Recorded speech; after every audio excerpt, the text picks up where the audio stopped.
So recently I've noticed that people have been going back and playing their old games. Some from years ago, some from weeks ago, some from months ago. But also, I have a ton of games in my Steam library, something like 800 something or other. And that's because I've worked with so many indie devs over the past few years. I say few, but I mean like 8 or 9, maybe even 10 years of trying to do content on specifically indie games. I originally started as a Pokemon tuber, or a Poke-tuber, a Poke streamer, like on Twitch back when like X and Y first came out. I started doing viewer battles with just people coming to the stream, and it was a lot of fun, and then I slowly wanted to branch out into different games that aren't necessarily being played as often. When I was younger, I never actually thought of it as like, oh, I'm gonna play indie games and not play the AAA titles. I didn't see them as AAA titles, I just saw them as mainline games, and I wanted to stray from the main line and play some more interesting kinds of games. Limbo is 100% a very interesting game. There's no dialogue in this game whatsoever, very attuned to the Little Nightmares series, 1 and 2.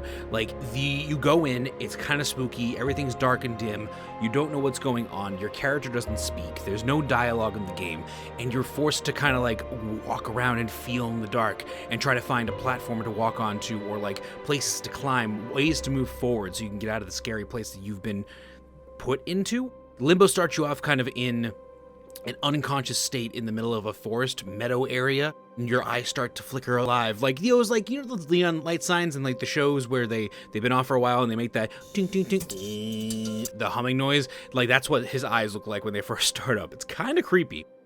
You first start moving along, and then you run into your first trap where you will die. Because like in this game, the other thing that's very annoying but also very pleasing when you're done and you figure out the puzzle is when you die in this game, you die a lot. If you're thinking that being bad at this game is dying consistently, nope, it's not.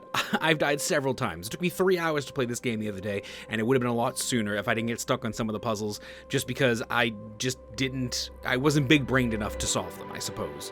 All jokes aside, Limbo is a very eerie experience that should be had by most people, as long as you're not afraid of spiders, or you're not afraid of dark places, or just like the unknown in general, I suppose.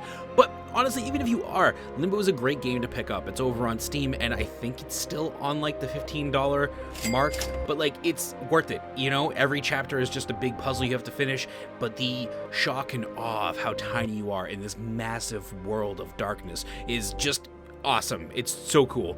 I really recommend buying this game and playing it. It's definitely one of those titles that I played back in 2011. Yeah, like 8 years ago. Ugh. It's definitely one of those games that have molded me to be a better person in my eyes, that I like to give smaller games a chance. I mean, if Limbo wasn't there, I probably wouldn't play all the indie games I play today. I probably would still be playing Pokemon.